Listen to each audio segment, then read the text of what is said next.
Now then, the prosecution would like to call its first witness. Please bring Detective Gumshoe to the witness stand. Witness, your name and occupation. My name's Dick Gumshoe, sir.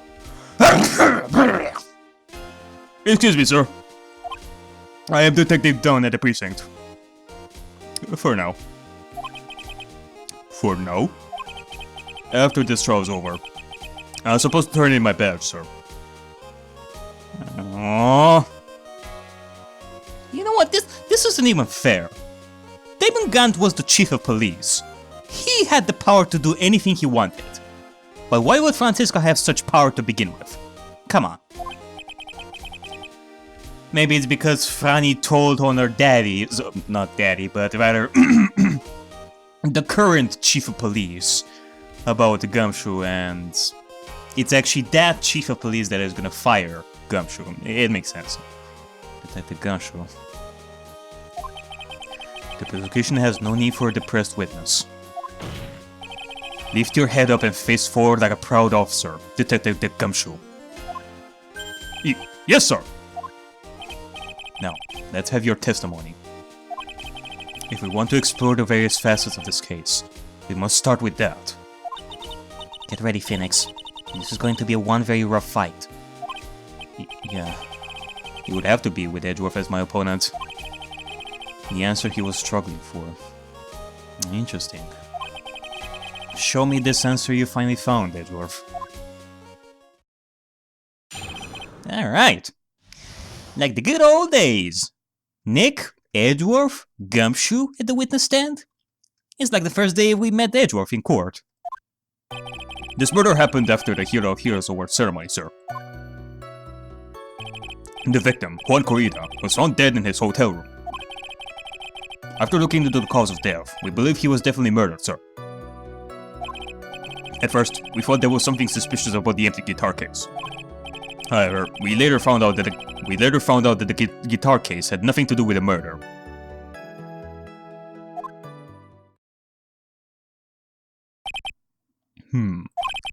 After the award ceremony ended, the victim was alone in his room? Yes, sir. Both the victim and defendant went alone to their room, sir. I see. Mr. Wright, you may begin your cross-examination. Yes, indeed, Your Honor. Let's get to it. This murder happened after the Hero of Heroes Award ceremony, sir. Would you please give us a brief timeline of what happened after the ceremony? Okay, pal. The ceremony started at 6 PM. It ended around 8 PM. And then there was a short break. A special post-ceremony show was supposed to start in the lobby 30 minutes later. So at 8:30 PM. Alright. 6 PM, 8 PM. Between 8 and 9 PM, the murder happened. And that's when the victim's body was found, correct? Just to say, the murder occurred during that 30-minute break period. Please continue with your testimony, Detective. The victim, Juan Corrida, was found dead in his hotel room. The person who discovered the victim's body was Adrian Andrews, correct? Yeah. Who is this Adrian Andrews you're talking about? She's the defendant, Meta Guard's manager. She's a really pretty lady, sir. Oh, so she's a pretty lady. I wonder if she'll grace us with her presence. When the post-ceremony show was about to start, she went to meet Mr. Angard. After visiting his room, she next went to the victim's room to get him for the show, sir. I see. And that's when she found the victim's body. Alright, alright. The cause of death, wasn't that because Mr. Corrida was stabbed in the chest? Only a careless amateur would believe something so brainless as that, pal. Take a good, hard look at the crime photo. Now, a real pro's attention would be drawn here, to this bandana. Banana? No, Your Honor, that particular murder case happened like half a year ago, with Richard Wellington. I am hungry for a banana once again, though. His bandana, sir. That's the thing wrapped tightly around his neck, sir. Oh, yes, I see. His banana-scented banana. his banana-scented bandana. Then what about the knife? It seems to have been stuck in the victim's chest on purpose after his death. We have a crafty murderer on our hands here. Time of death, 8:15 p.m. Cause, strangled with a scarf, then stabbed with a knife. Okay. Time of death, 8:15. Strangled with a scarf, then stabbed with a knife. At first, we thought there was something suspicious about the empty guitar case. And why did you think that? Because it was empty, pal. The jamming ninja doesn't go anywhere without his bright red guitar. And we couldn't find it anywhere at the scene of the crime. Oh, then how about this theory? A fan really wanted the guitar and did the crime to get it. How's that? It is possible, but... we thought of that too, but... The only fingerprints on the guitar case were the victims. Only the victims, huh? I see. So much for my theory, then.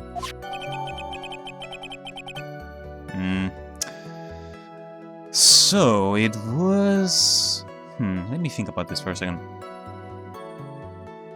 So, it was the scarf that did the job.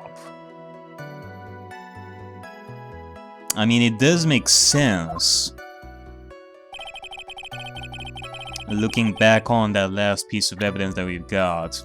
Not the autopsy, but rather the crime photo over here.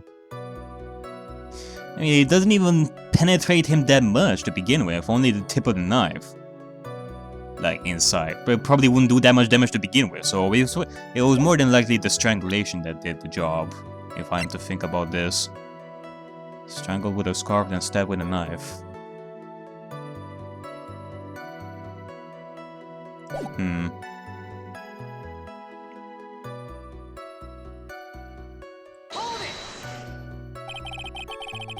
What convinced you it had nothing to do with the case? The guitar wasn't at the Gatewater Hotel that night. Well then, where was it? The bright red guitar was eventually found at the TV studio. At the studios? The victim, Juan Corrida, had apparently only taken the case with him, sir. So you mean he forgot to put the guitar inside the case? How could he even forget? I mean, he was the one that was carrying the guitar case with him. He would notice that the guitar case was a lot... He would have noticed that the guitar case wasn't heavy. He would have noticed that it was empty if he went to the ceremony. Yes, sir. Even when he was on stage for the ceremony, he didn't have his guitar. So the guitar case was empty even before he got to the hotel. Yeah, that's right. So he really had nothing to do with the case after all.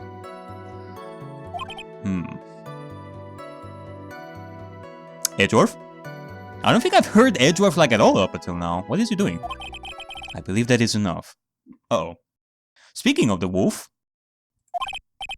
First, the victim was choked to death with his bandana. Then, after the victim was dead, the killer deliberately stabbed him with a knife. Which brings me to my next point. Why then did the police arrest Matt on guard? Because there was a reason enough to suspect him. Here it comes. Looks like Edgeworth's back in full swing. Very well, Detective Dunshaw. Please testify about this matter. Yes, sir. Well, that's it. I guess now we will move on to the next cross-examination. Okay, I don't mind. Matt on guard and Juan Corrida were huge rivals with each other. They each thought the other guy was in his way. That's more than enough in my book. As for evidence, there's the Jamming Ninja's blood. It was ripped off of the ninja costume and was found in Mr. Angar's hakama. The defendant's fingerprints were also all over the knife. The defendant bought the knife for the crime, which makes this a premeditated murder.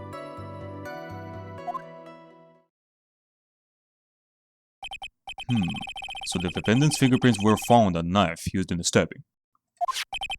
It was sort of sticky on the handle, so the fingerprints came out pretty clearly, sir. Bears the victim's blood and Angar's fingerprints. In the grip, Gatewater is engraved. And there's this button. That was found in the defendant's clothes, was it? And is this button also covered in blood? Yes, and we know that the blood on it is the victim's blood, sir. What?!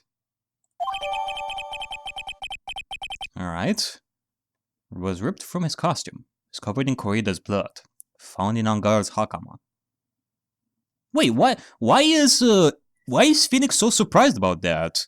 Didn't he know about that in the investigation? We learned that information in the investigation. I remember.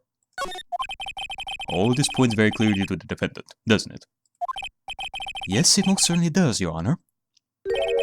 Ready to give in yet, right? Not if we have something to say, Edgy. I'll find a hole in your arguments somehow. You can press as hard as you'd like. Just hurry up with your usual pointless questions.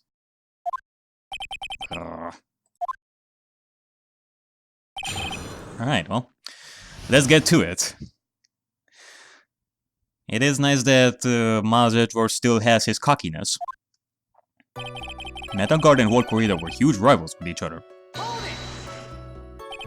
But in terms of popularity, Mr. Angard won, did he not? Yeah, but you know what's ironic, pal? One Corrida was always one step behind Mr. Angard in everything. This year, it seemed like he'd finally caught up, ready for the big final showdown. But Mr. Corrida lost the Grand Prix in the end. That is too bad. He must have been pretty downhearted after losing.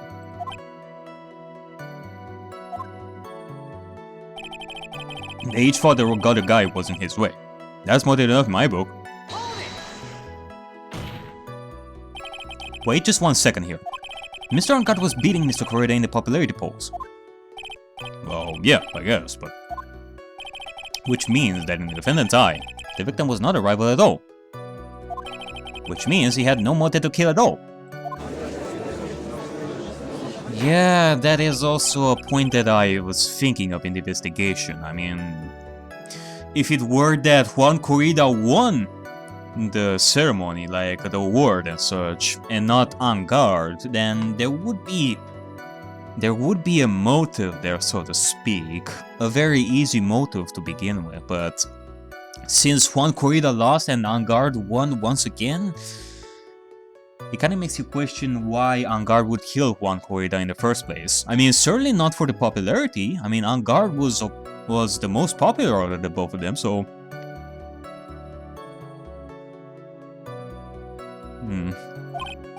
Well, detective?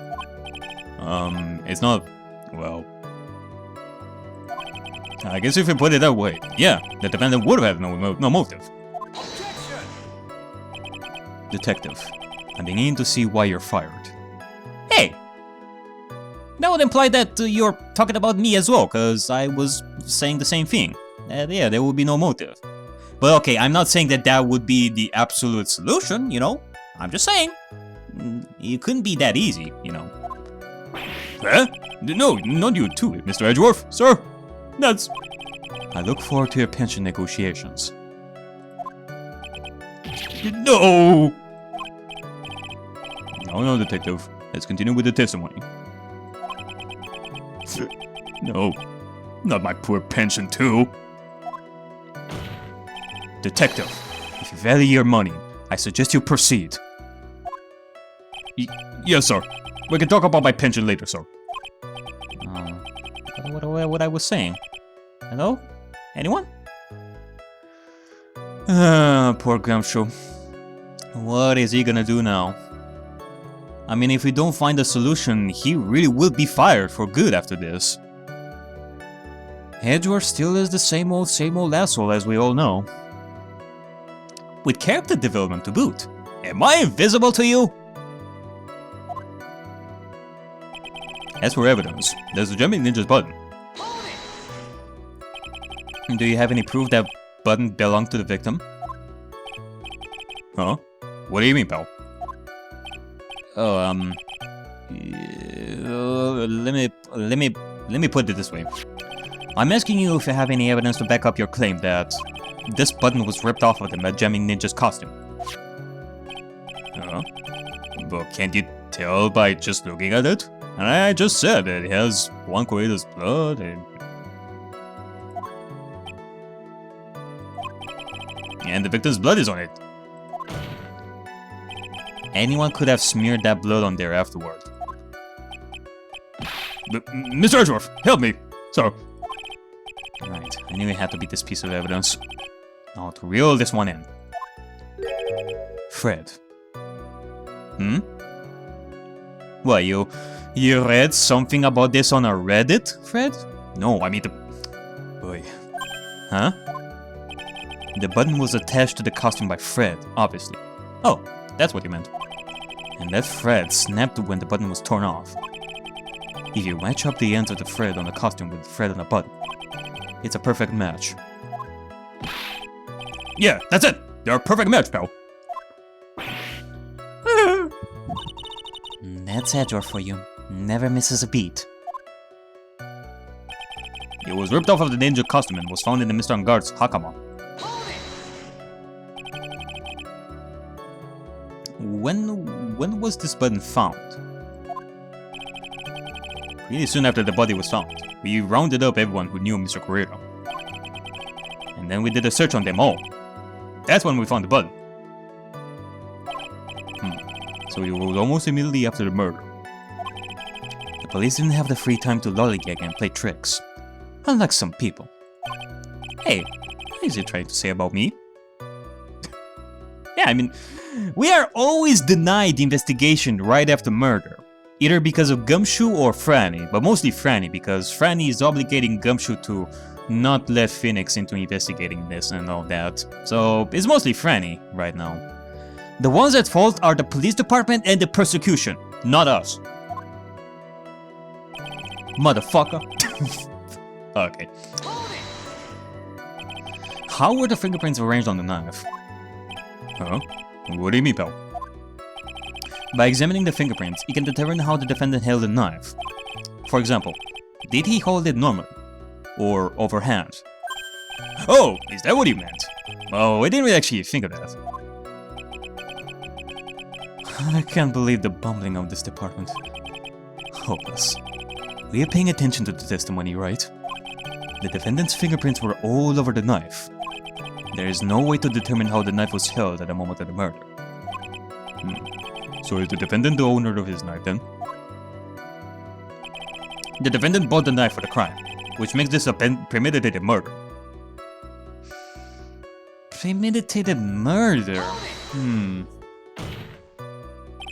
There is no way this was a premeditated murder, even if he bought the knife. Bought the knife? Sorry, pal. This isn't the same pocket knife. It doesn't fold, so it's not great for walking around with it either. Well, this is not good. If the prosecution can prove it was a premeditated murder, we're done for. Phoenix. Yes? There's something very interesting about what the detective said just now. Think carefully, before it's too late. Yeah, I am thinking of something over here. Be grateful. If the judge weren't more harsh, he would have already pounded his gavel in closing. I'm still in a world of trouble. Now, before any battle, you must find your enemy's weakness. So let's find the weakness in this testimony, no matter how small it may be. Okay, Phoenix? You got it, Mia. Alright, I'm thinking about this.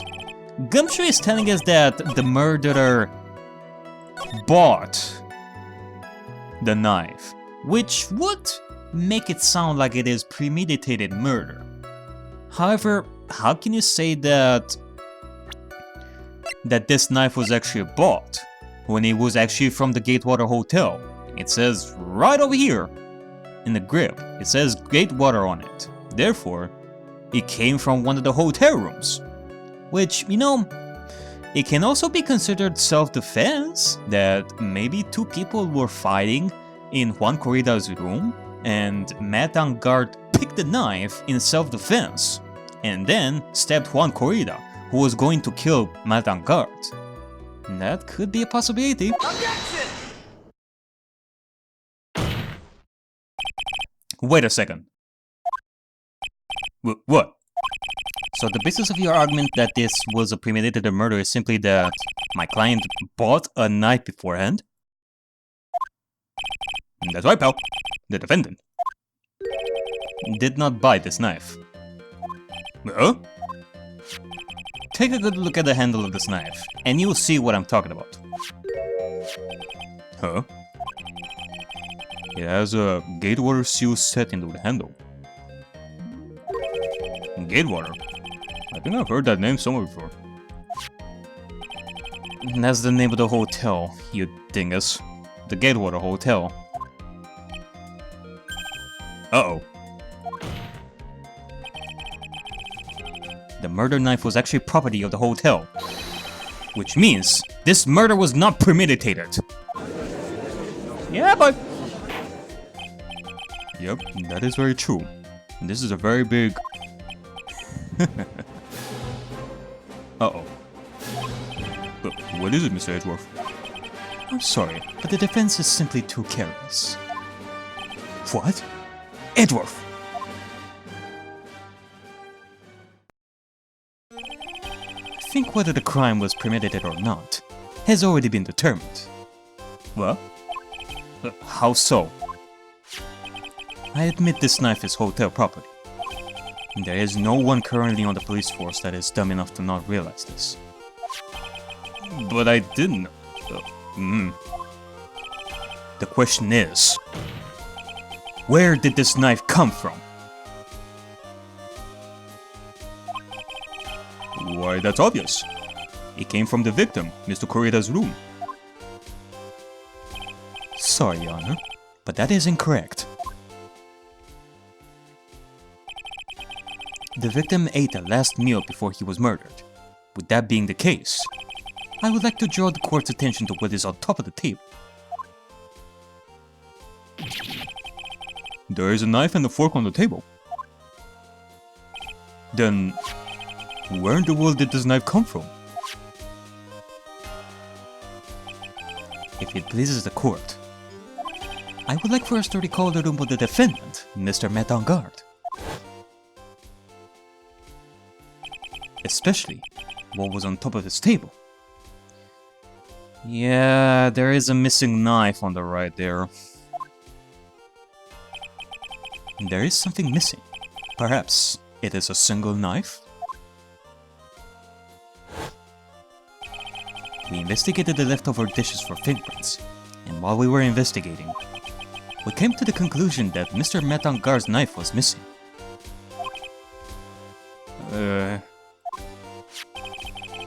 Mr. Angard had gone to the victim's room with the knife he had used during dinner. Why would he carry a knife on a visit? To kill, of course. And it would technically make it a premeditated murder too. And with that, I believe the prosecution has proven this was a premeditated murder. Grrr. He has struck us once again. Edgeworth! I missed doing that.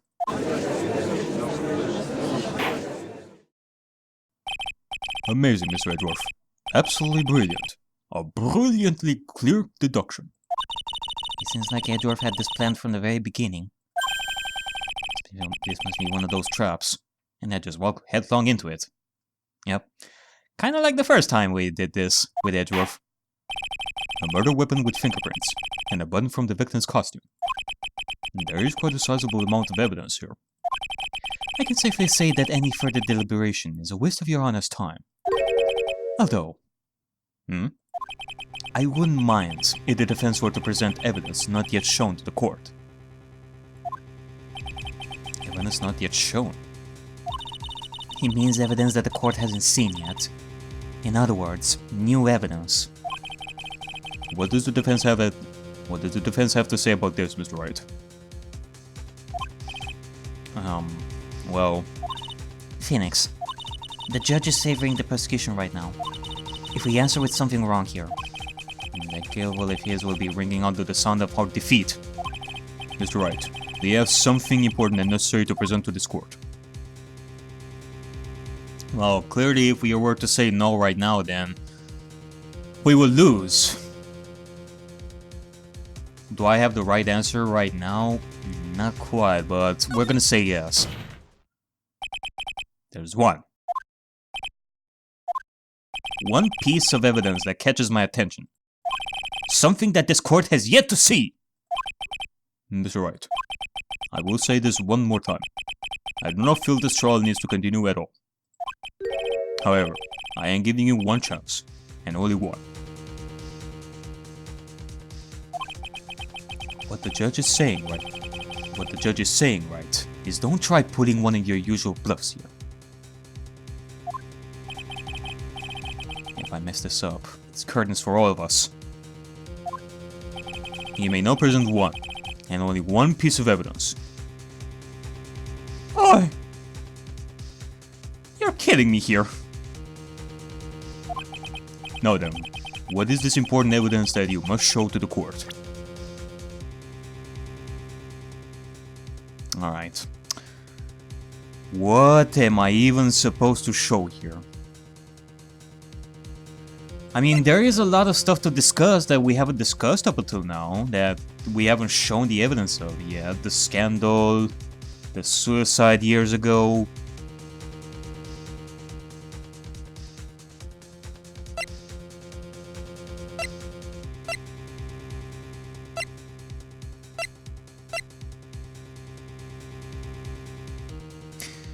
I mean, since we are still on the topic of discussing the murder scene, like at the very basis of discussing a murder case to begin with, the very basis of discussing a murder case is, well, discussing the crime scene, and then afterwards is the motive and all that jibber jabber. So if we are to still be on the topic of discussing the murder scene, the wine glass is the only thing that hasn't been discussed yet. The other stuff like the guitar case, the knife, the button, all of that has been discussed. Except for this.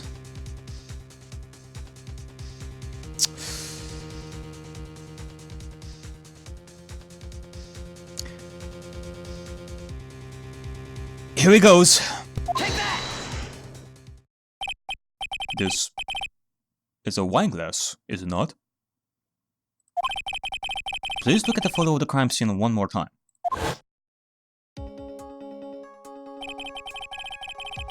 The scene is a mess because of the victim's struggle against his assailant. The vase was broken. His makeup is all over the floor. These were all things that were at one point sitting on top of the dresser. Well, yes, I see your point. However, this glass that is sitting on top of the dresser is mysteriously untouched. The only thing that had not fallen over along with everything else is this wine glass. This piece of evidence is more than strange enough to warrant further consideration.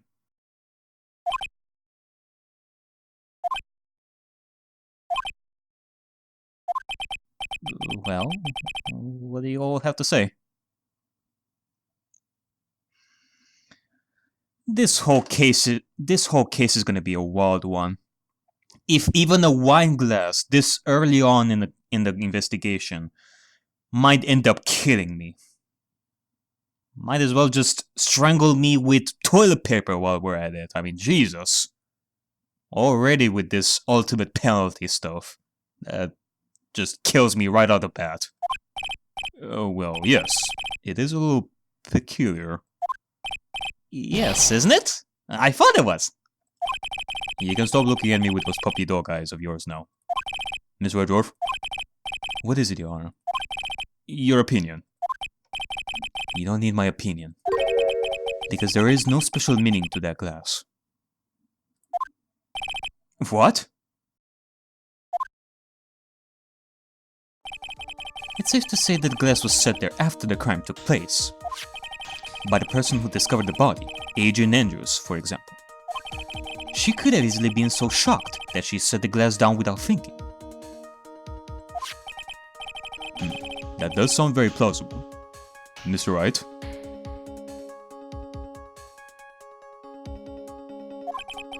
Could Miss Andrews really have set that glass down without thinking? You're saying that it can't be possible. You said that it very well could have been Andrews, but... I mean, nobody mentioned anything about any fingerprints of her. If you haven't, then I myself could very well think that it was someone else. So... Nah, there's no way. If I appear weak here, the trial is over. I can look for my proof later. For now, I should trust my instinct and point with certainty. They just might fall for it. If you're thought-provoking enough. The defense would like to challenge the prosecution's theory. We would like to see something that proves it was Miss Andrews who set up the cup on the table. You've turned the situation on its head yet again, as usual. Mr. Edgeworth, do you have any proof to back up your claim? There's no way he has any. He's just bluffing. Unlike Mr. Wright, I never say anything unless I have the evidence to support it. What? He said that he wouldn't mention stuff without evidence. I know what he said. You're not thinking hard enough today, right? Did you think this wine glass escaped by notice? Then... Of course, it has been thoroughly inspected. For fingerprints. Well, there you have it. Thank you for telling me this, Edgy. But are those the only fingerprints, may I ask? Fingerprints? There were only one set of fingerprints left on this wine glass. Okay, thank you once again for answering my question over here. So those are the only set of fingerprints left on the wine glass. Okay. Only one? Well, whose were they? They were not the victims nor the defendants. Rather, they were of one Agent Andrews. What? He said that those were Andrews. I know what he said, damn it! There's Andrew's fingerprints. That is why I said that the person who had discovered the body had left it there. Are we done here, Mr. Wright? Can't believe I fell into another trap. Edgeworth! Miss Andrews was probably holding the glass when she went to see Mr. Corrida. But upon seeing his dead body, she was stunned and set the glass down on the dresser. What you just said makes a lot of sense. Now do you see, right? You cannot change any part of my scenario, as it explains everything all too well.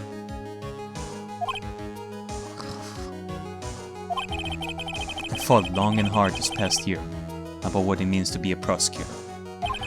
And from here on out, I will show you the answer I have come to discover. Wait a second. Mr. Edgeworth, I think the prosecution has provided enough evidence for me to enter my verdict. Unfortunately, I cannot allow you to pass judgment yet.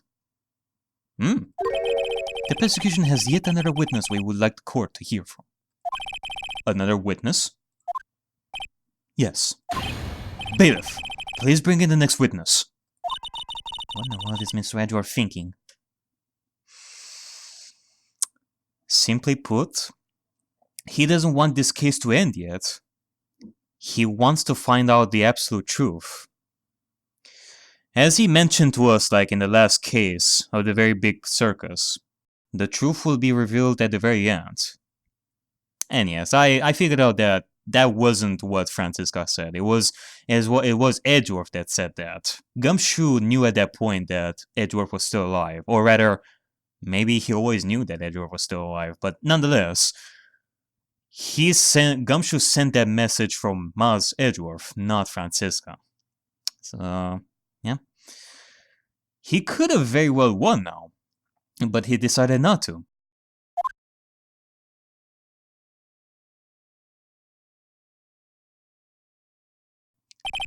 Now then, witness, please state your name and occupation.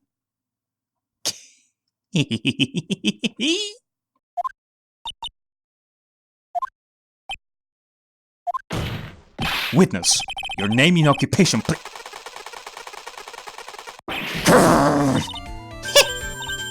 Gotcha!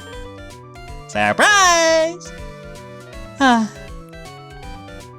Like, once we save Maya, I will finally die. I will finally be able to die in peace, now that we have Old Bag fucking with Edgeworth once again. Oh, that reminds me. I still have your leash with me.